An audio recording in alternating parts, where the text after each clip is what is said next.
Welcome again to the Elementary Judges meeting for RoboMission. If you are new and it's your first time joining us, welcome. I hope to see you in future events, and thank you all for being here. So the first thing I have to say is a big thank you to all of you for taking the time not only to be in this meeting, but for taking the time to be at these events for all of these children that are participating. Thank you for bringing your expertise, your time management skills, your skills with robotics all into this wonderful event. And a big one from me. Thank you for sharing the day, not only with the teams, but with all of your fellow judges as well. It is greatly appreciated. So for RoboMission, I have some stats for us. We've got 178 total individual judges across the country. We have 69 elementary judges judging this year in all of the events.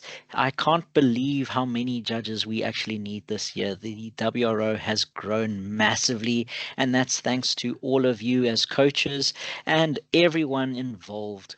We have 85 junior judges and 45 seniors at all of the different events.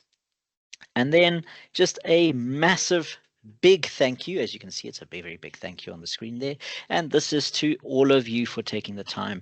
But I have some very special thank yous specifically to the people who are judging at more than 1 or 2 events. You know who you are. Thank you so much for giving up your time and assisting with all of the other events. We know that you don't have to be there, but thank you for coming through for all of the kids involved. It is greatly appreciated by everybody at WRO South Africa. So some responsibilities of a WRO judge.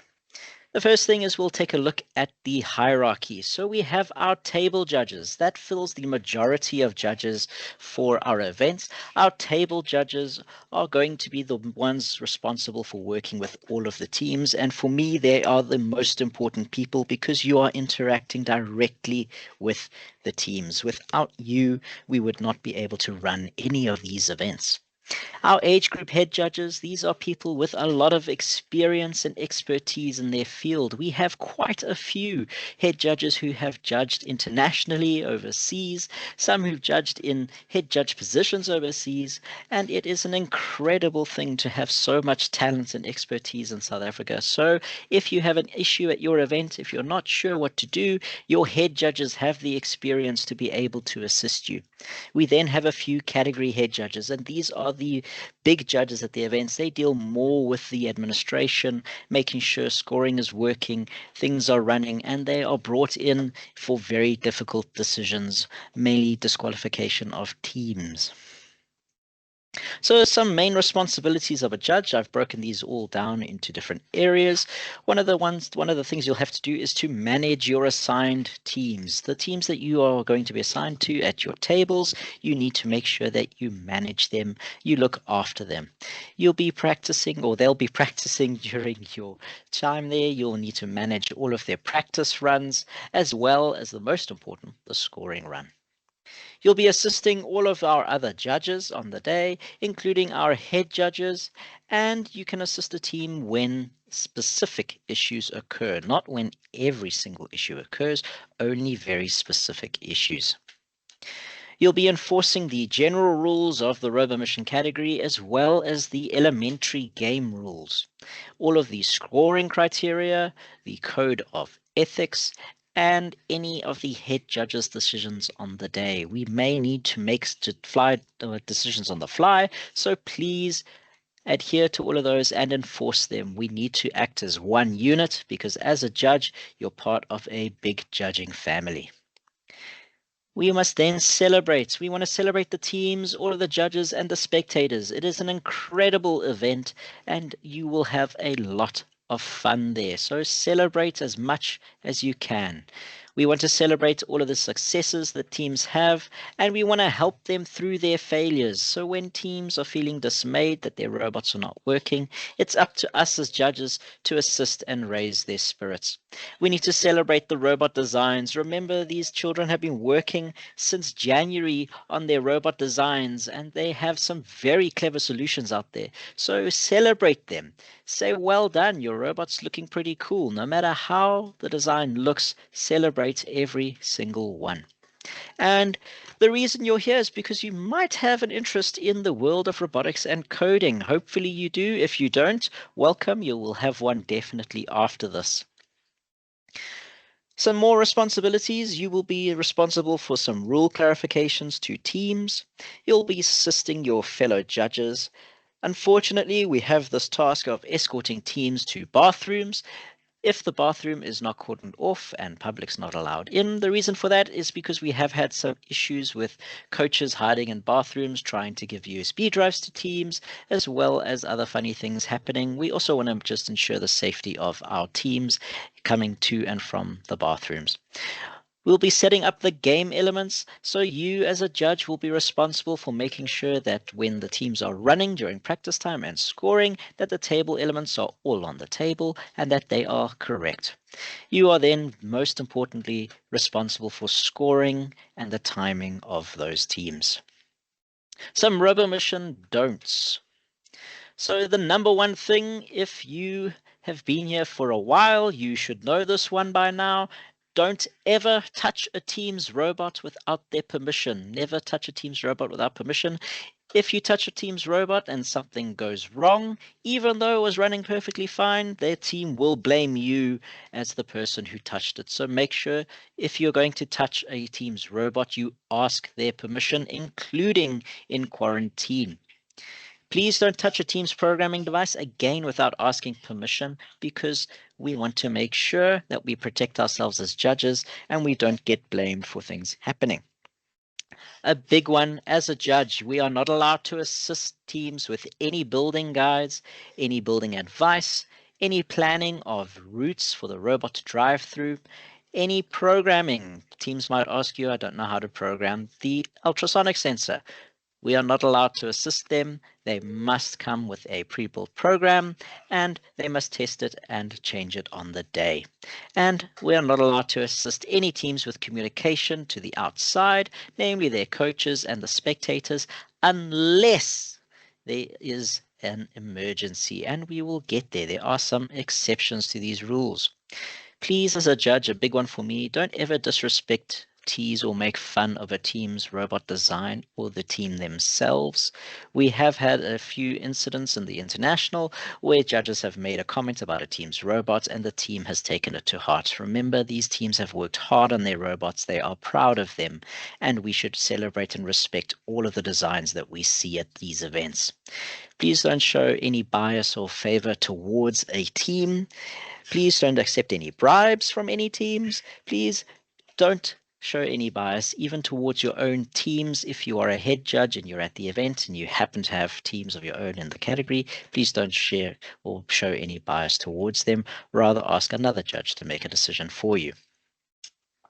Please don't threaten a team with disqualification if you are a table judge. Teams take disqualification very seriously, especially our younger team members, and it can throw off their entire day. So please be careful with mentioning the disqualification word. We must look after our teams. Teams have been disqualified in previous years, and the only people that are allowed to disqualify a team is the head judge at the event. So please, again, don't leave your tables unattended. We need to have judges on the tables at all times because you are managing your teams. Some teams have been trained that they must wait for the judge to ask them to come to the table. So if you are not there, they will just stand in line and wait, and your table will lose out on valuable practice time. Please don't communicate with any coaches or spectators. Our main focus is the teams. The only people allowed who should be communicating with coaches and spectators are our head judges, because they will have the time to do it and they will be able to answer any of those coaches' questions. There are some exceptions to the rules, as I said.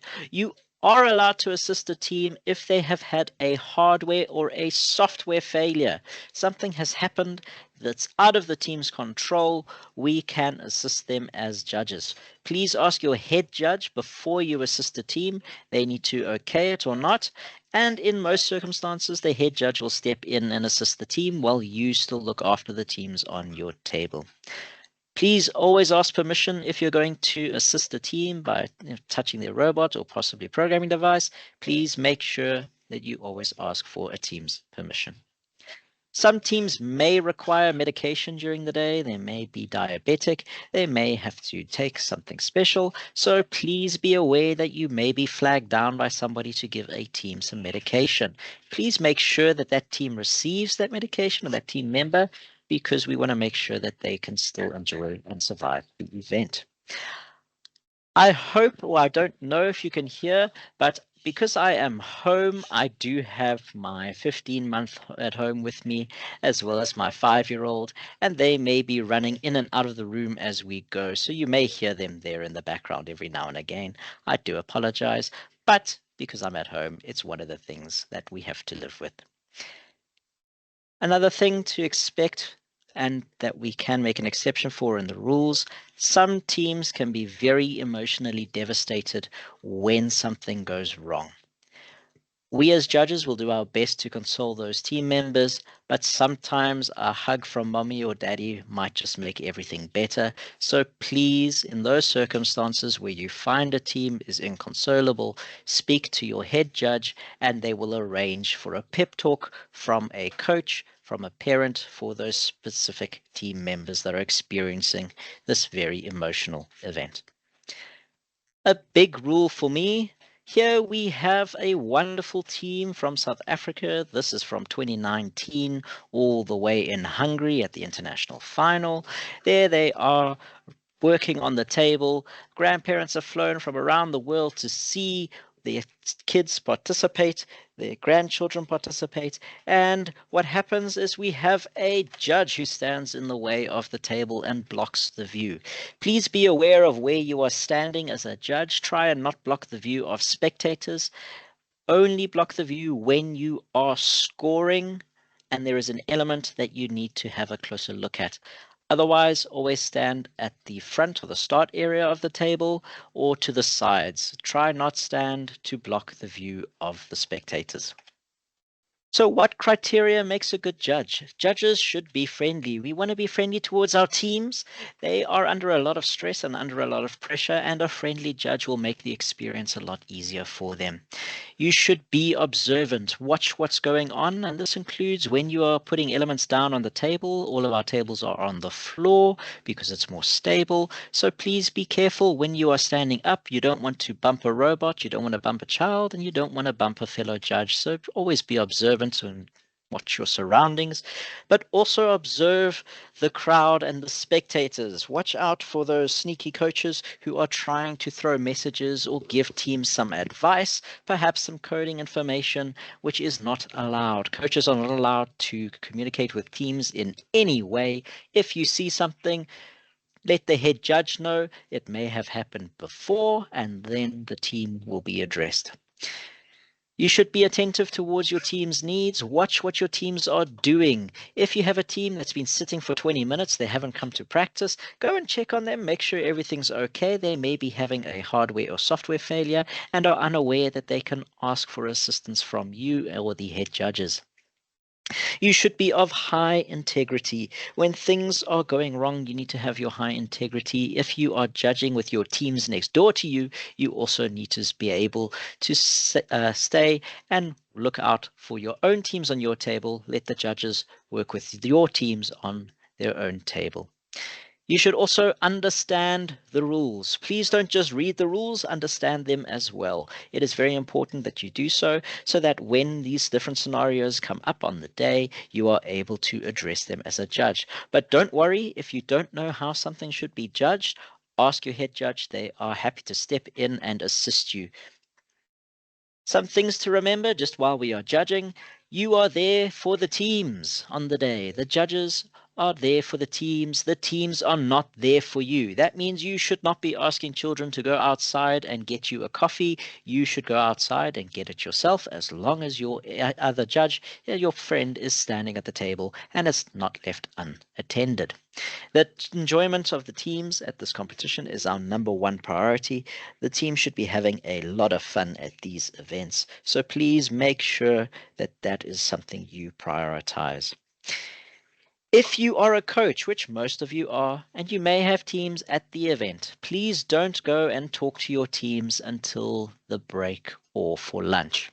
The reason for that is because there are coaches that are on the outside, and if they see a judge talking to a team that's not at their table, they will assume that you are giving that team some secret information. You are telling them how to do things. Stay away from your own teams. Pretend you don't know them, and let your teams know that they are not allowed to talk to you under any circumstances unless you are called by the head judge because you may have an issue with one of your teams. Please don't talk to any spectators or coaches. Again, this is the role of our head judges. Please watch for communication with coaches and spectators. If you see any between the teams and the coaches, please inform the head judges. And we may be required to accompany teams to the bathrooms. And for our last thing to remember, please never touch a team's robot without their permission. It is really my number one rule. Please don't touch a team's robot without permission. Taking a look now at how the robo mission events work on the day. But before we get there, we have some really awesome information. So we have a few events all running on the same day. On Saturday the 22nd, we've got 2 Gauteng events, 1 KZN event, and 1 event in the Western Cape, all running at the same time. The only one that is separate is the Western Cape event at Parklands College on Saturday 9th of August. We then have 3 events running on the 16th of August, 2 in Gauteng and 1 in the Northern Cape. And we have a total of 4 events running on the 23rd of August, Gauteng, Limpopo, Western Cape, and Eastern Cape. There are a lot of events, and if you are judging at more than one of these, thank you very much for giving up your time, and I look forward to welcome you to the events that I am personally at. The event will start at 8 o'clock on a Saturday, and it should end at around 3. If the competition has finished and you don't really feel like staying for prize giving, you are more than welcome to leave. So as long as you stay for the most important parts, the scoring, you are welcome to leave after the event has finished. Taking a look at a deeper dive into the robo mission schedules, these were all in the information packs that you received under the event information. You would have received some other bits and pieces as well, such as the judges lists. We have the judges meeting. So the judges meeting is a very important time. It is when you will meet your head judges. You will receive the score sheets you'll be using. It's also a time to clarify rules. You'll be given your table allocation, and you will receive a judge's bib or the attire for the day. You will also go over the surprise rule. How it works is the judges will be given the surprise rules before the teams come into the venue. The reason for that is because we as judges will have to explain, in some cases, the surprise rule to the teams. And having it beforehand helps us prepare for that scenario and to ask questions. Once you have the surprise rule in your hands, you will not be allowed to communicate with your teams. So please keep the surprise rules a surprise until they are announced. We will then have some time where teams will be coming into the venue. They'll be setting everything up. Please assist them in finding their seats and their tables. Please check that all of the PowerPoints are on at your table, and you are welcome to assist the teams with making sure that their equipment is running.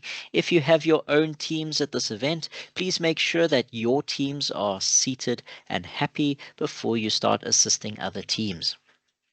Then we have the surprise rule announcement. This will be a video at all of the events. It will display the surprise rule and explain how it is scored. During the presentation, there will be a prompt. It will say something like, "Please, elementary judges, you may now hand out the surprise rule sheets." You will be given a batch of surprise rule sheets. When you hear this prompt, you may hand one surprise rule sheet to each team, not team member, to each team. Each team will receive a hard copy of the surprise rule. And again, please only display or hand out the surprise rule once the video has prompted to do so. A surprise rule is a new task, or it's a challenge that's given to the teams on the day of the competition. They have no idea what the challenge is. Teams do not have to attempt the surprise rule. However, it must remain on the competition mat. They're not allowed to take it off or move it. It must start in its starting position and will always start in the same position. Again, it's announced during that 5-minute surprise rule time, and teams will receive a copy of the surprise rule, which us as judges will hand out. So what else does the day look like? After our surprise rule announcement, we go straight into the practice rounds. During the practice round, you will be managing the practice time. Teams will be lining up behind a physical line, and you will call them to the table one by one until they get the rhythm of how it works. During practice rounds, scoring rounds, and quarantine, there should be no communication with spectators or coaches by any team members. We then have a quarantine round. This is when all of the robots are placed into the quarantine tables. It's at this point that we will measure and weigh robots. The head judges will conduct the randomization, and our table judges will set up the randomization as the head judge has drawn it. Generally, what we'll do is we'll take a picture using your phone of the randomization, and you will use that for that scoring round for all teams. We then have the official scoring rounds. This is where you'll be calling the teams up one by one to score. You will have one team that will be on the competition table and one team that is near quarantine or at the line waiting to be called. Always have that backup team ready because we want to try and run through scoring as quickly as possible. During the scoring time, you will give what I call the judge's speech, and we'll go over that, and we will have the actual scoring run itself. Once the run is complete, you've scored the teams, they need to sign the actual score sheets. So taking a look at what happens in the practice round in a little bit more in depth, teams will line up at the competition table. They must have their robots in the line with them. There is no saving places while teams are lining up. If a team does not have their robot and they are waiting in line, please tell them to go to the back of the line or back to their workstations. They have to have the robots in line in order to save. All programming devices must stay within the team's working area. They are not allowed near the competition tables. All programming devices. When a team's robot stops during its practice, give the team just a few seconds and then ask them to pick up their robot and head to the back of the line. Please use your discretion. If the teams are taking too long on the table, please inform them and that they need to hurry up so that we can ensure that teams have a lot of practice time. We don't want to be waiting for one team all the time to finish. And please use your own discretion while practice is happening. So taking a look at the hall layouts, the majority of RoboMission events will look like this, including the international finals. You will have a team workspace, usually 3 trestle tables, with 6 teams at your own competition table. So that means you are looking after 6 teams in total. We'll have team 1, 2, 3, 4, 5, 6 sitting in row A. We then have row B. You are then assigned a competition table, A and B, for example. There will be a queue line that's been placed on the floor. This is usually some duct tape that has been stuck down. And there is a quarantine table. This quarantine table is sometimes split between 2 different rows. And here we can see that row A and row B will share the same quarantine table. You then have a spectator area as well as a barrier. The teams will come from their competition tables. They will walk up to the line and stand behind the line. We want to keep this area clear between the queue line and the competition table because this is where accidents tend to happen. We don't want people running in between these lines and then knocking a team member and dropping the robots. We also want to make sure that the team who is currently on the competition table practicing has enough space to do so. Taking a look now at quarantine. That is that quarantine table. When the timer hits 0, teams will have to come from their competition areas or from the competition table and place their robots into quarantine. Teams must place their robots in quarantine before the timer hits 0. The international final, the rule is if your robot is not on the quarantine table when the timer hits 0, you are not allowed to score during that run. We want to enforce this rule so that our teams understand it and are prepared for the international competition. So please let them know their robots have to be on the tables before competition timer hits 0. Give them a countdown, shout loudly at them to get their robots to the table. Give them the 5-minute warning, 4-minute warning, 3-minute warning. When you hit 2 minutes, tell them they need to start getting their robots on the table. If a robot is placed on the competition table and it's still running, they need to pick that robot up and put it into quarantine. If they do not get there when the timer hits 0, they cannot run. During quarantine, we will use measuring cubes to actually measure the size of the robot. The cubes are 25 by 25 by 25 centimeters, and these are the same dimensions as the start area. So we will put the cube over each robot to make sure it is the correct size. If you find a robot that is not the correct size, we then enforce the 3-minute rule, and I'll explain that after I've explained what we do to weigh robots. Each venue will have a scale, and that scale will be used to weigh the robots that we suspect of being overweight. The maximum allowed weight for robots in the RoboMission category is 1.5 kilograms. This is a brand new rule, and the teams will have a spec sheet that you will collect from them during the competition time and put it in quarantine. Please check the spec sheet. If you see a robot that is very close to 1.5 kilos, please weigh it just to make sure that it's not over that. We don't want teams to go overseas with bulky robots and be disqualified. Rather, let's sort it out at provincials before we get through to nationals. Teams may also weigh their robots at any time during the competition. Please assist them with that. And if you suspect a robot is overweight, please weigh it and allow the team to fix it if it's during practice time. Now, jumping back to the 3-minute rule, if a team violates the measurement or the weight rule, they are given 3 minutes in which to make changes.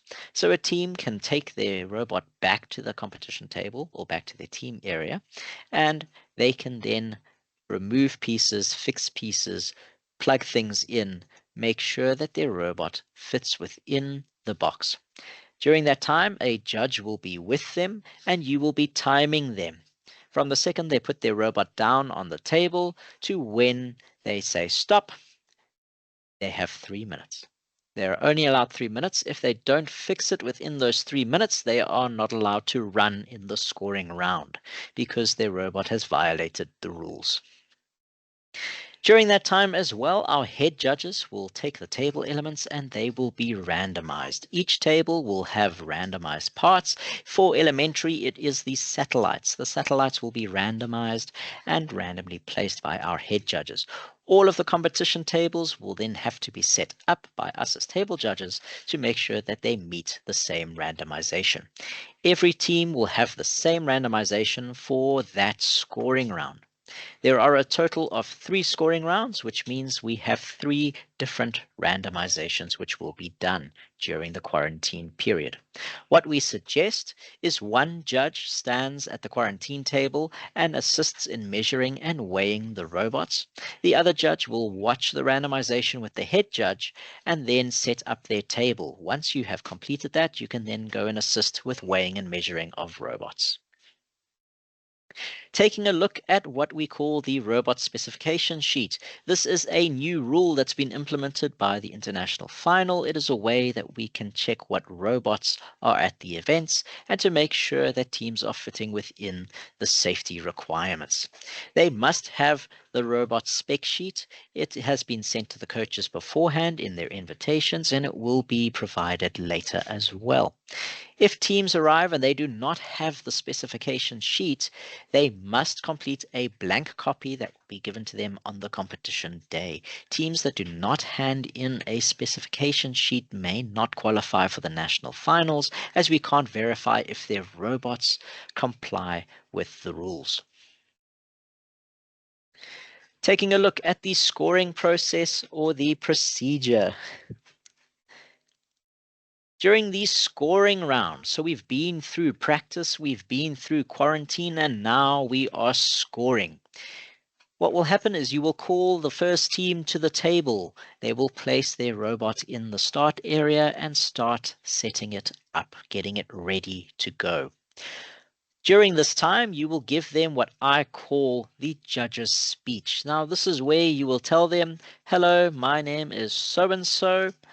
I will be judging you now. I'm going to give you a countdown. 3, 2, 1, go. When I say go, you press your start button and your robot will start moving.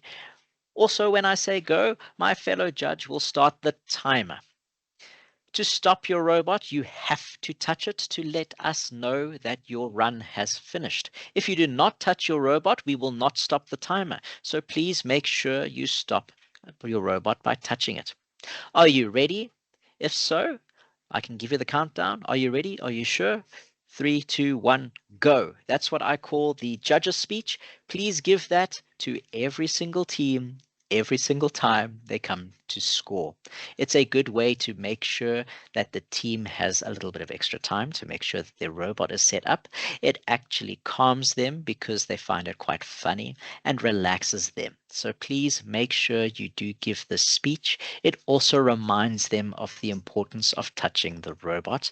Please, if a team has a robot that has stopped and they're not touching it, shout at them to touch the robot, but also use your own discretion. When the robot run has been completed, the team touches the robot to indicate it has finished. During this time, the robot will stay on the table and the team will step back.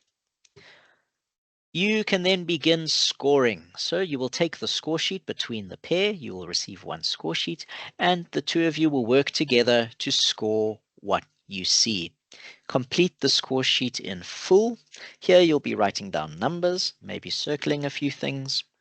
We'll take a bit of a look later. Teams must then sign the score sheet once you have calculated the total score. A team is allowed to disagree with you. They may disagree with some of your decisions. In case a team does disagree with you, the table must remain as it was when the team's robot stopped. During that case, the head judge will be called and they will make the final decision. Please do not move any elements on the table, as the head judge needs to have a look at what the team is debating. If the elements have been moved, the head judge will have to make a decision based on the information that you as a judge give them and that the teams give them as well. Once the team has signed the score sheet, they may pick it up and place it back into quarantine, then go and sit back down in the team area. We then call the next team to the table.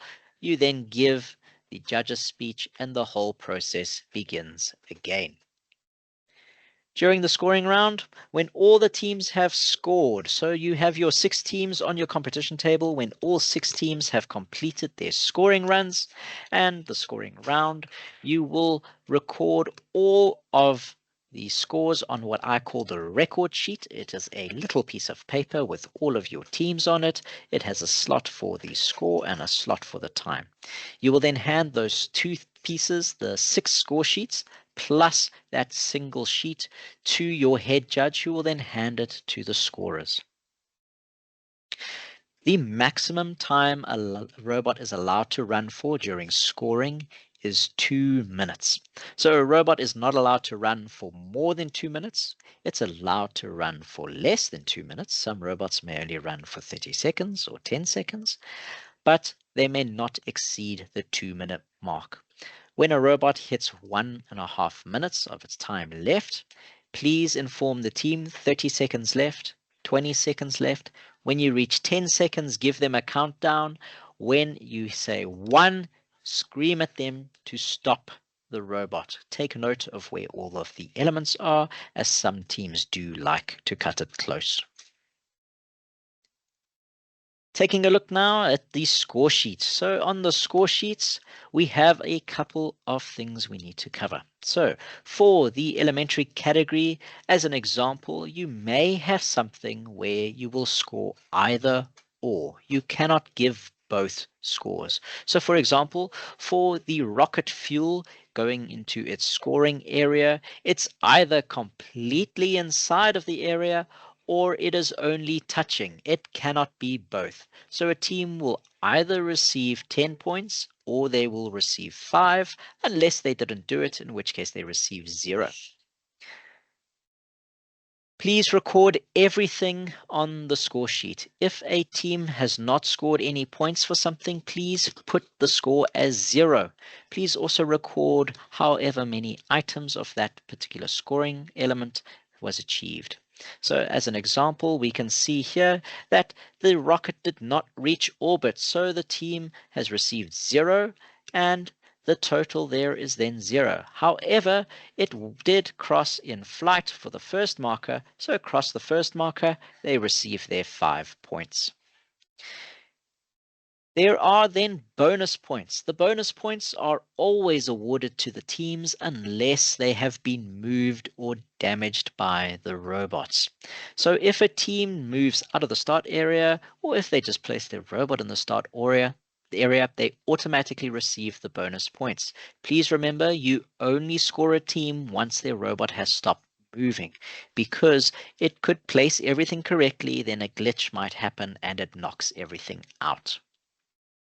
Once you have written down all of the scores, please then calculate everything. You are welcome to use a calculator. Rather be safe than sorry. Please use your phone, and then you will record the time in seconds. One judge or both, depending on how you feel, will need to record the time or need to use a timer. We prefer for our judges to use their own cellular devices or timers for these events, because you know your cell phone and your timer better than anybody else. So you will give the teams the best possible outcome when you time them. To time them, please make sure the timer starts on 0, and 3, 2, 1, go. As soon as you hear the word go, you press play and the time will start counting up. We will only record the minutes and the full seconds. We do not record split seconds, and please do not round up or round down for your split seconds. Just take the full seconds and the minutes, and you will write it as I have in this example, 1 minute and 15 seconds. You will then receive that record sheet that I spoke of for each team. For each round, you will receive a small sheet which will have all of your teams on it, as well as their team IDs. These scores will be blank and the time will be blank. Please look at each of the team's score sheets and then write down legibly, please, the score and the time for that team. This helps us update the scoring very, very quickly. It's also an extra check to make sure that the score sheets have been calculated correctly, because if we see a discrepancy here, perhaps a team doesn't appear here, we then know that there may be an issue on your table and the head judges could come through and address it. There are a few things that we need to look at as well. When a team only scores bonus points, they receive a time of 2 minutes. There is no race to the fastest in scoring bonus points. So if a team member pushes play and their robot drives out of the stop area and stops, we record it as 2 minutes for all teams and 20 points. If a team does not arrive at the event for some reason, perhaps they're sick on the day, they got lost, We then cross out that team member on the sheet, and on the score sheet write not here. That way we know that that team was missing. It wasn't that they were disqualified, or we can then see that, okay, this team maybe is not there on the day. We can then try and figure out why and where they are, and hopefully they are safe. So taking a look at the actual challenge. So if you haven't read the rules yet, now is your chance to finally see what the challenge is about. We'll also go over some rule clarifications a little bit later. So within the general rules, there are a couple of very important things that we need to have a look at. One, the robot specification sheet. With that, robots are allowed to use any materials they like. It is no longer a Lego only competition within RoboMission. You can use anything you want. You are also not restricted to a number of controllers. That means if you've got two EV3s or two Spike Prime bricks and they are wired together, you are allowed to use both of them on your robot at the same time. For example, with a Spike Prime robot, you can attach a Raspberry Pi using the hat, and you can use both to run your robot. You are not allowed to remote control any robot at these events. So please beware, teams, you're not allowed to remote control. We then have something very important here. I've included the sensors and the motor section from the general rules 5.2.6 and 5.2.7. Regarding sensors, there is no limit on the number of sensors that are allowed. However, the components have been restricted to separate age groups. So for teams using LiDAR and 3D scanners, you are only allowed to use those within senior, and cameras are only allowed within junior and senior. So if an elementary team arrives and they've got a camera on their robot, please inform them that they are violating the rules and they have to remove it. Taking a look at motors. For elementary, teams are only allowed a maximum of 4 motors on their robot. If you are not sure what is a motor, call the head judge and they will come through and assist you. Head judges, if you are unsure, you are welcome to send me a message on WhatsApp and I will help you figure it out. During the scoring run, again, the maximum time that is allowed for a robot to run is 2 minutes. When the robot finishes, the team must touch the robot to indicate that they have finished their run. So now taking a look at the actual elementary challenge. Here we have the game mat. We have all of the elements on the mat. These 4 color blocks here represent these satellites. Within elementary, there will be 4 satellites used during the elementary competition. These 4 satellites will only be on the game mat. There will not be 5 satellites, even though there is a 5th one. The yellow one is missing. It's been taken out through randomization. When a judge does randomization, there are 5 possible positions, 1, 2, 3, 4, and 5. The head judge will draw out a different color per area. If it's decided that yellow is not going to be used through randomization, then when the yellow comes up during the picking of the bricks, it indicates a blank space. That is the only randomization that we have for elementary. We have our satellites, we have our fuel block, we have our 2 astronauts and our barrier. We then have our space debris, 3 elements, and the rocket launch moving into space down the ramp.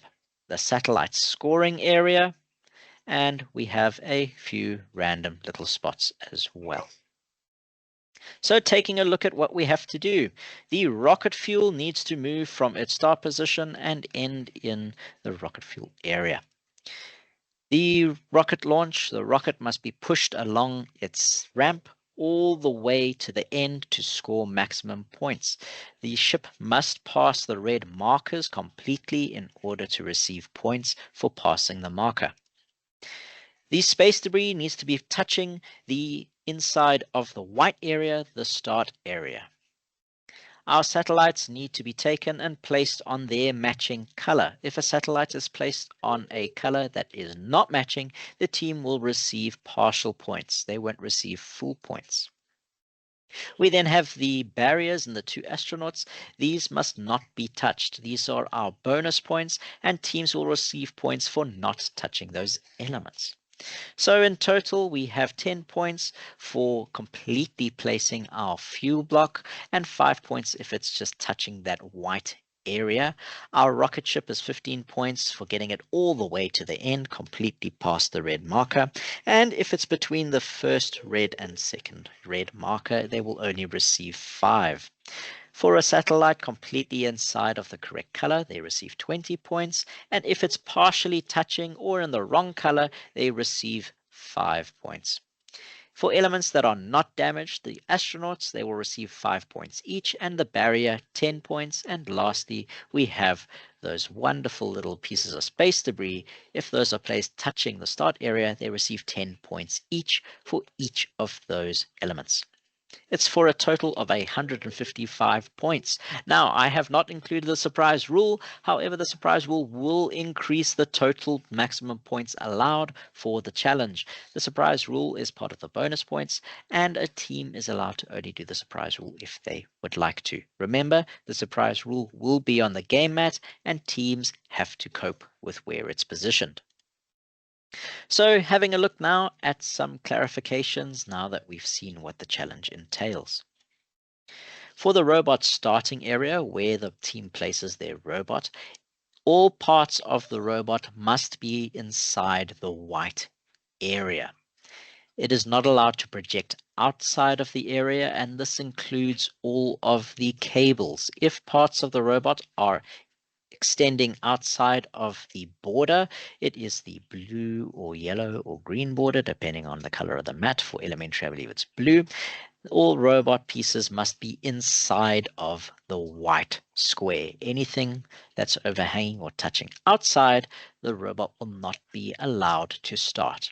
Please, during practice, check how the teams are positioning their robots. If you see a team that's positioned their robot with elements overhanging the start area, inform them that they are not allowed to do so. The robot has to start completely inside of that start area.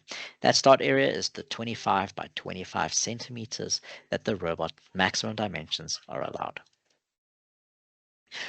Within rover mission, we have completely out or touching. So if an element is touching the scoring area and only the scoring area, it is completely in. If it is touching anywhere outside of the scoring area, it is considered as a partial or touching. It is not completely inside of the scoring area.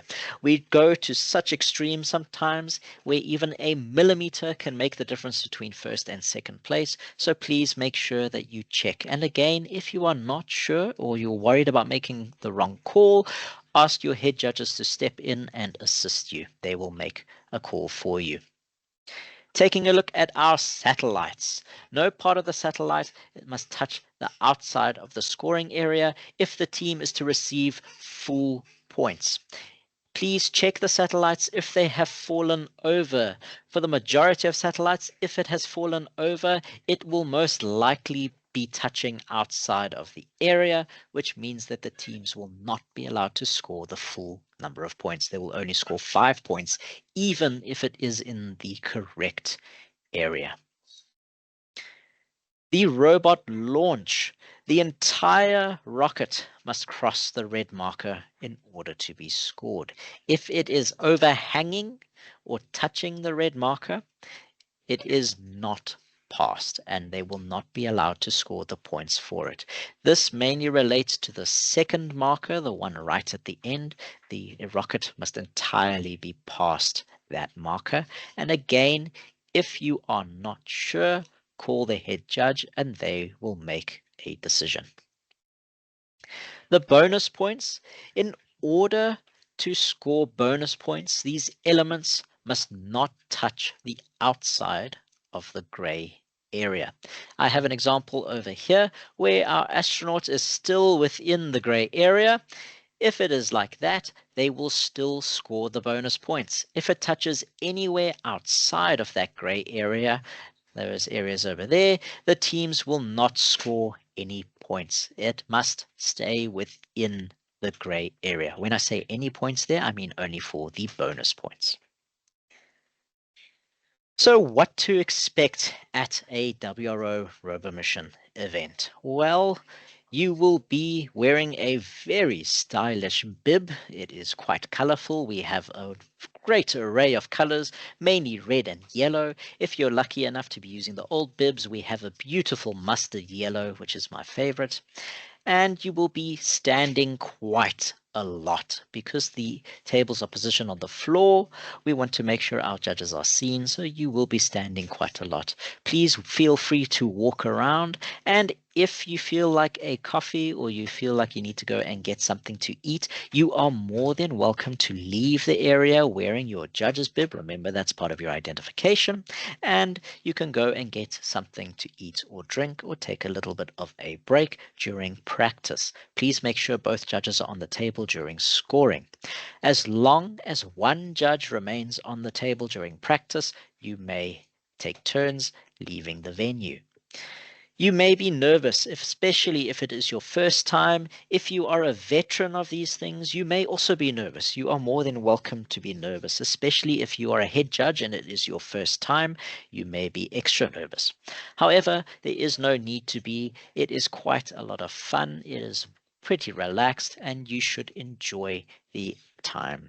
You will be quite active and busy, especially during the initial stages. Towards the end, once teams know what is happening and how randomization works, how scoring works, they will take the lead, and you can then take a little bit of a break and watch them. Please watch your teams, interact with your teams, talk to them, ask them what they had for breakfast, what their favorite meal with an egg is, find out who they are, what they like to do, talk to them, calm them down. Remember, they are waiting in line and they might get bored, so please entertain them by having a few conversations and get to know your team members a bit. At the end of the day, you will have a favorite team. And there is nothing wrong with having a favorite team. It may be a team that was on your table who had a very good spirit. Their robot messed up a lot. It didn't work, but they kept coming back, trying and trying and trying. And for that reason, you found them to be your favorite team. You may have your favorite team, and you're welcome to have a favorite team. I like it when teams or when judges have favorite teams because it tells me that you have been interacting with all of your teams and that they have not only enjoyed your company, but you have enjoyed theirs as well. And a big one, you will have far more fun than you actually think while you are judging.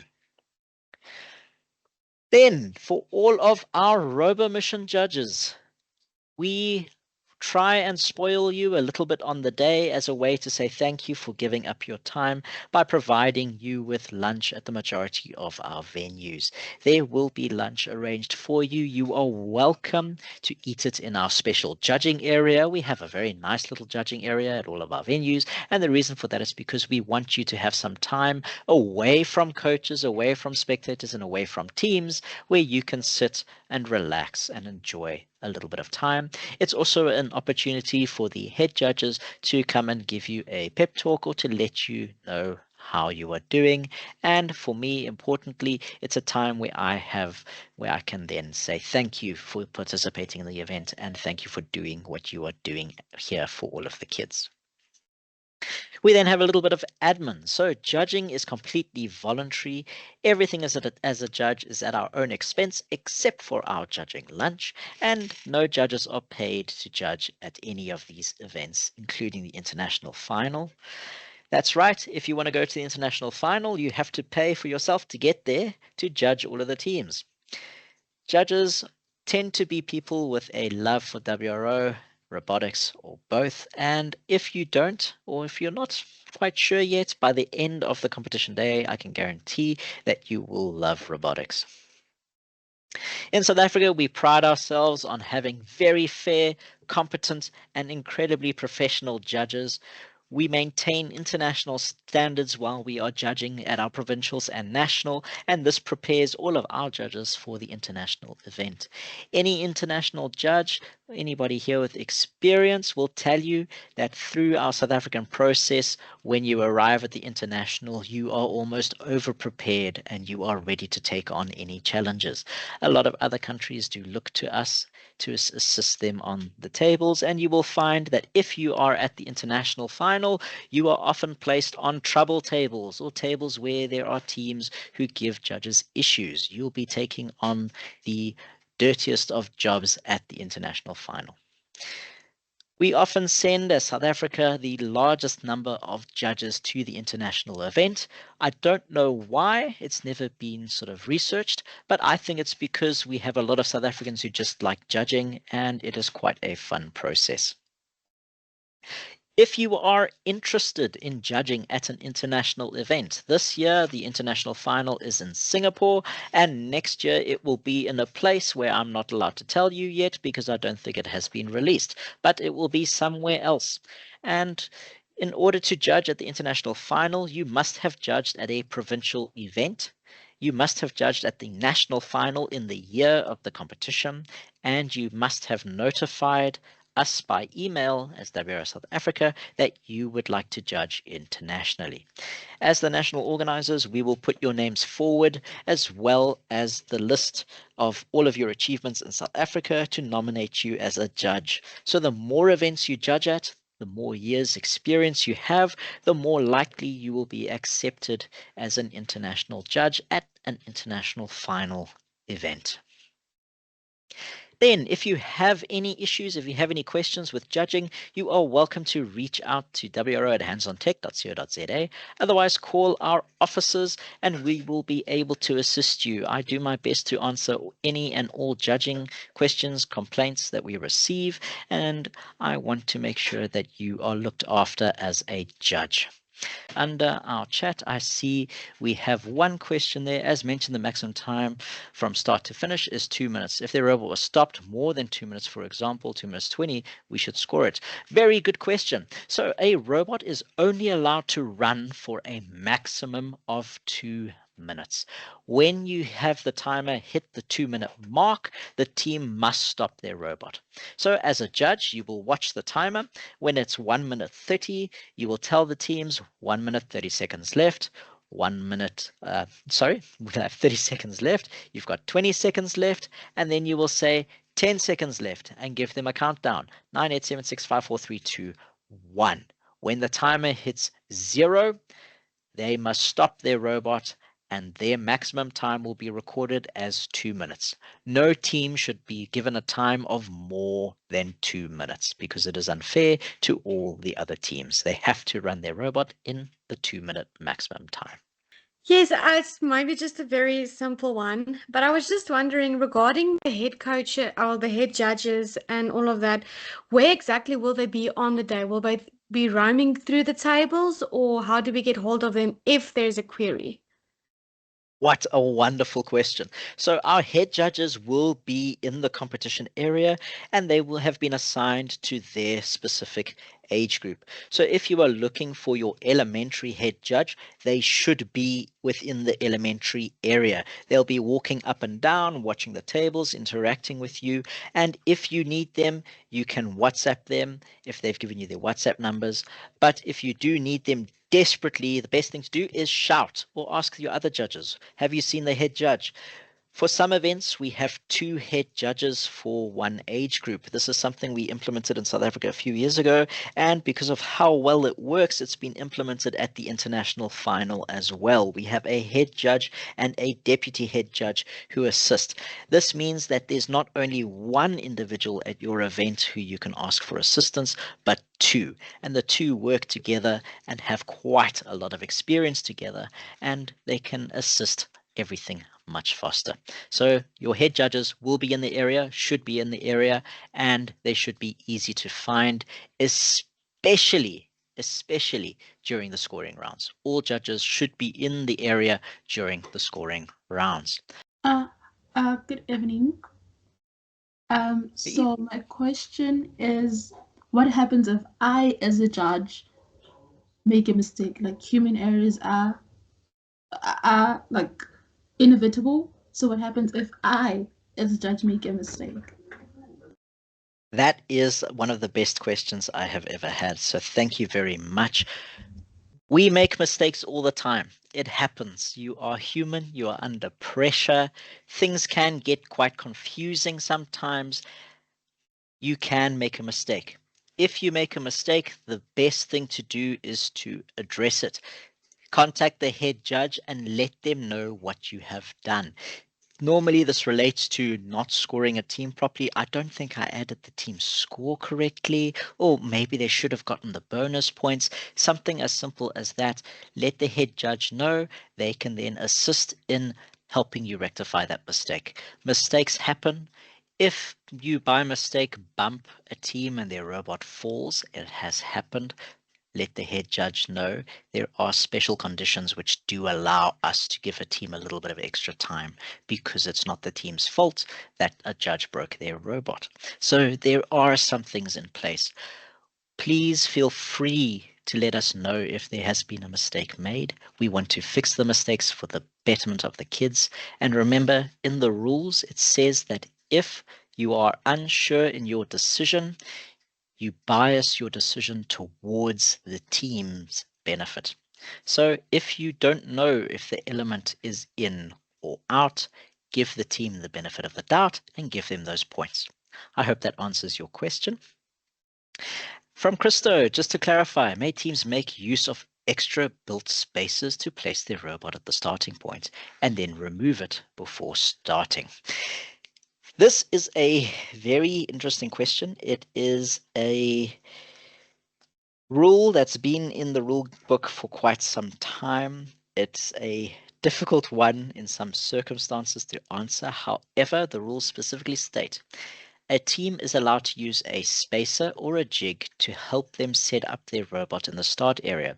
This may be something built out of Lego. It doesn't specify that it must be built out of Lego anymore. However, it must fit within the 25 by 25 centimeter maximum dimensions. In order for a team to use a spacer to help them place their robot, it must be quarantined with the robot. The team is not allowed to walk from the competition, from their team area to the quarantine table, pick up their robot with the device, and go to the competition table. It has to be quarantined with the team's robot. If they don't quarantine it with their robot, they are not allowed to use it for that scoring round. If you see teams using spaces at the event, please inform them that they have to quarantine it with their robot. When a team uses a spacer, they place their robot down, they space out their robot, and then they remove the spacer off of the table. It is not allowed to remain on the table. The reason for this is because it was found in 2017 that teams were using their spacers as a way to input information to the robot. For example, they had a spacer that had 4 different colors on it.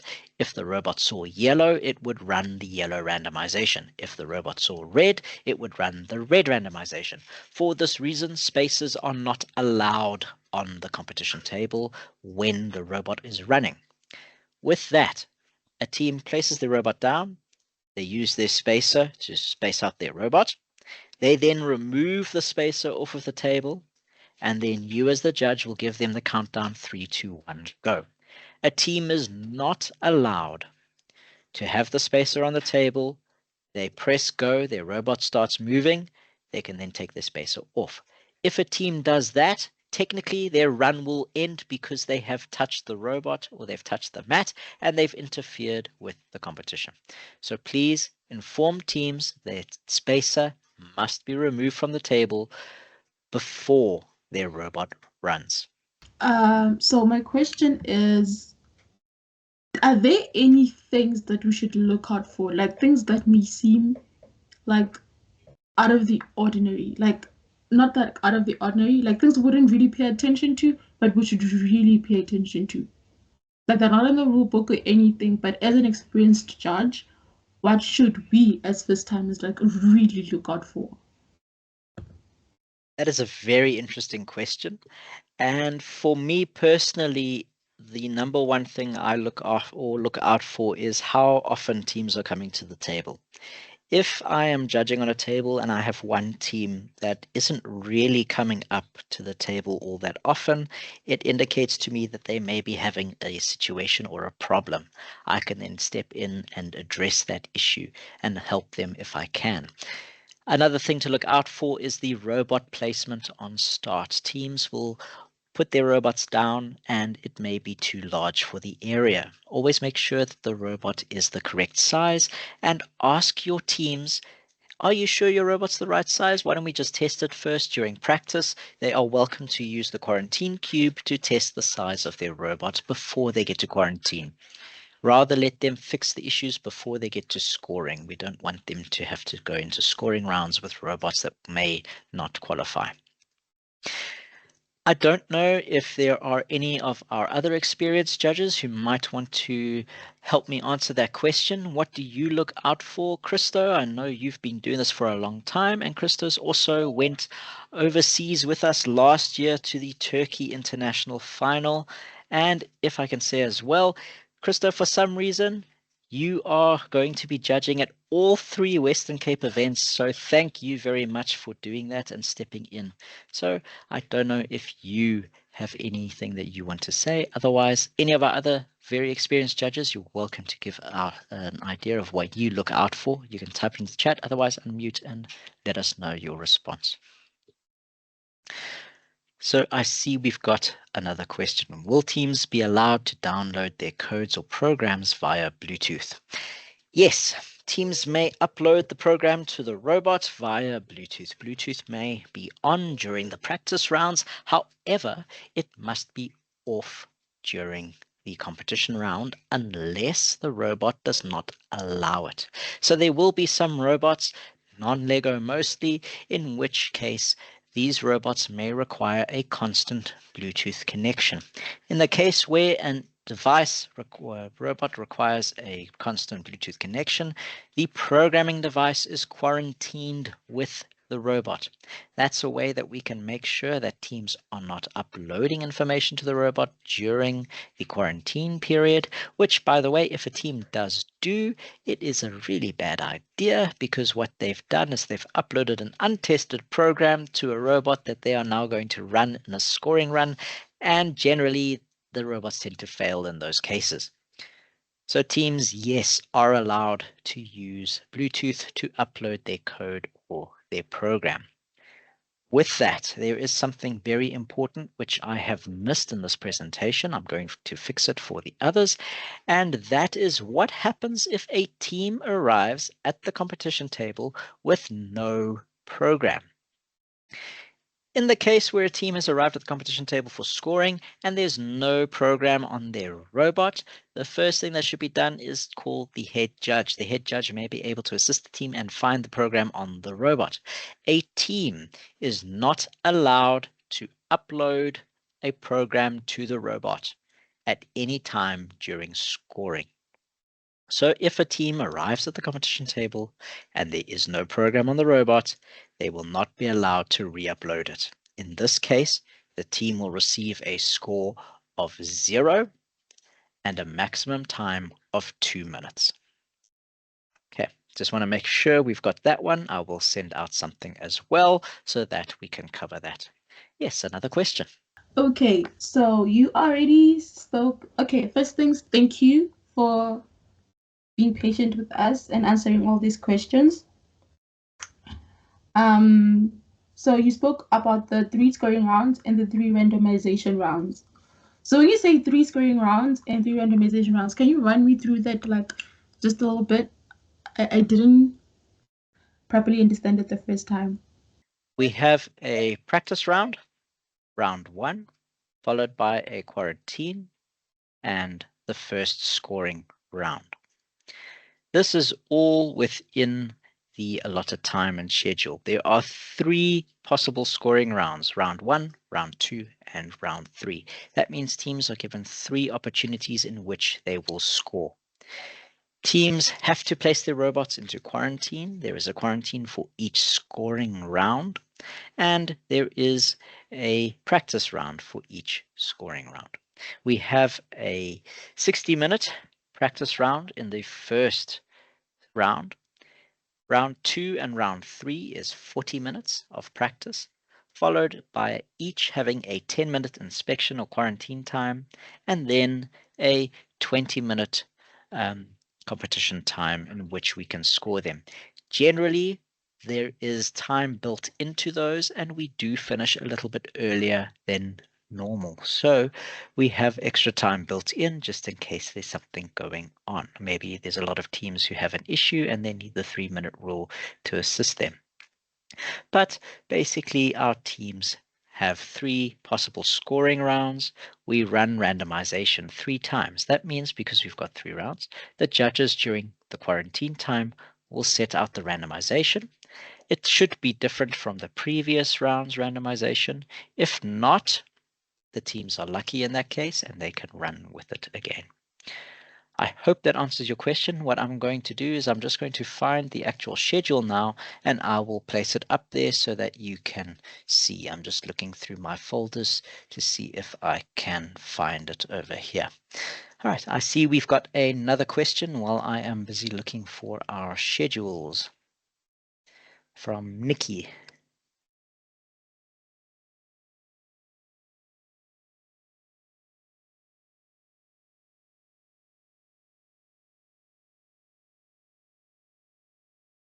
So you are welcome to ask your question, Nikki.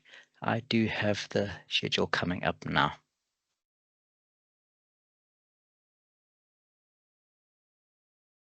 All right, so while we wait for Nikki, I'm just going to jump to our schedule. You should have received this or something like this during our time. And here we have the WRO Aurora Days schedule. Within that, you have our actual Robo Mission Day schedule. So we have a scoring round, round 1.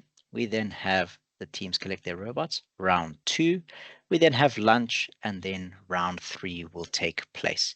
Teams score 3 times, round 1, round 2, round 3, and the winner is decided by the best score in the quickest amount of time. It could be in any of those scoring rounds that the winner is decided, but we will only take the team's top score out of all 3 rounds and the associated time for that score. Okay, Nikki, have you got your question? Yes, thank you, Duncan. I just want to know, in the past, we did not award the bonus points if one of the other challenges wasn't done yet. So now we do give bonus points, so nobody will get less than 20, and then the maximum time will be 2 minutes.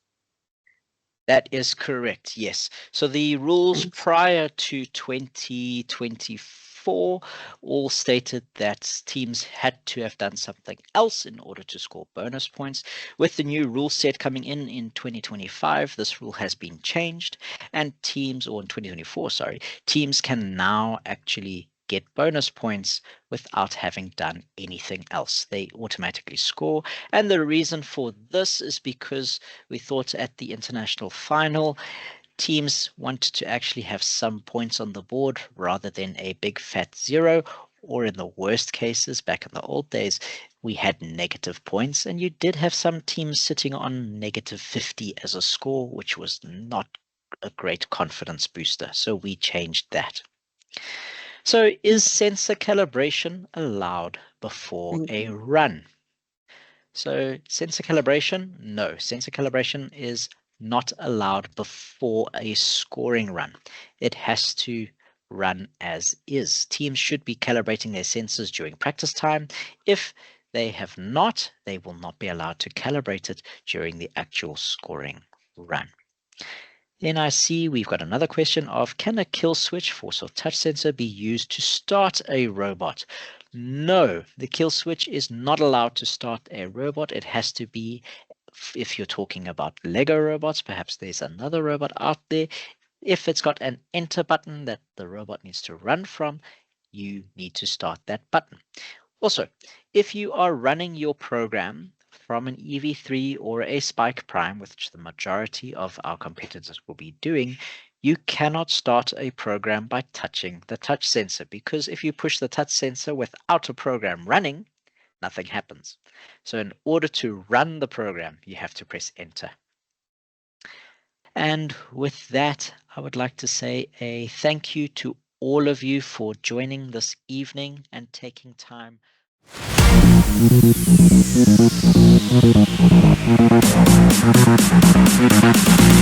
Drop your beat.